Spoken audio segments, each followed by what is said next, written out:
আসসালামু আলাইকুম। বাপা পিঠা বানানোর আজকে আরেকটি সহজ রেসিপি আপনাদের মাঝে শেয়ার করছি।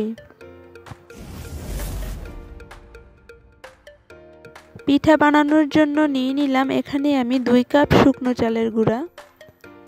তারপর এখানে দিয়ে দিচ্ছি পরিমাণ মতো লবণ। লবণটা চালের গুঁড়ার সাথে ভালো করে মিশিয়ে নিচ্ছি। মেশানো হয়ে গেলে অল্প অল্প করে পানি দিয়ে একটি ঝরঝরে গোলা তৈরি করে নিব। তবে ভেজা শুকনা যেটা দিয়ে তৈরি করুন না কেন অবশ্যই 1 ঘন্টার জন্য রেস্টে রেখে দিবেন, তাহলে পিঠাটা ভেঙে যাওয়ার ভয় থাকে না।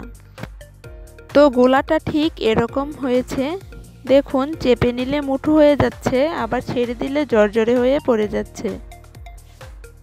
তো আমার পিঠের গোলাটা একদম রেডি। এখানে আমি একটি ছাঁকনি নিয়েছি, আর এই ছাঁকনিটি দিয়ে গোলাগুলোকে ভালো করে চেলে নিব। অল্প অল্প করে দিয়ে সবগুলো গুঁড়ি আমি চেলে নিয়েছি। এখন চলে যাব পিঠা তৈরি করতে।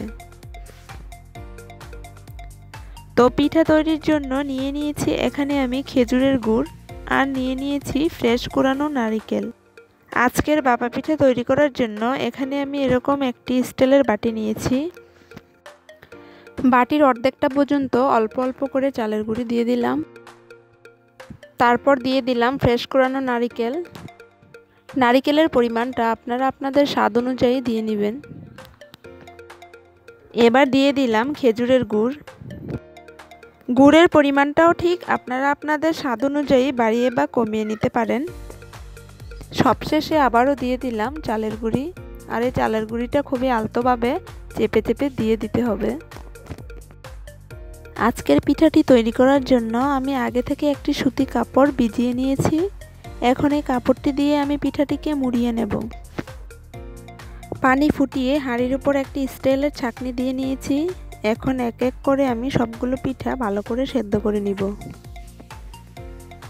2 থেকে 3 মিনিটের জন্য একটি ঢাকনা দিয়ে পিঠাটিকে ঢেকে দেব সেদ্ধ হওয়া পর্যন্ত। 2 থেকে 3 মিনিট পর এবার পিঠাটিকে আমি চেক করে নিলাম সেদ্ধ হয়েছে কিনা। এই তো পিঠা সেদ্ধ হয়ে গেছে। এবার খুব সাবধানতার সাথে পিঠাটাকে আমি নামিয়ে নেব। ঠিক একইভাবে আমি সবগুলো পিঠা বানিয়ে নিয়েছি। খুব সহজভাবে আজকের রেসিপিটি আমি আপনাদের কাছে শেয়ার করেছি। যদি ভালো লেগে থাকে তাহলে প্লিজ আমার চ্যানেলের পাশে থাকার অনুরোধ রইল। সবাইকে অসংখ্য ধন্যবাদ। আল্লাহ হাফেজ।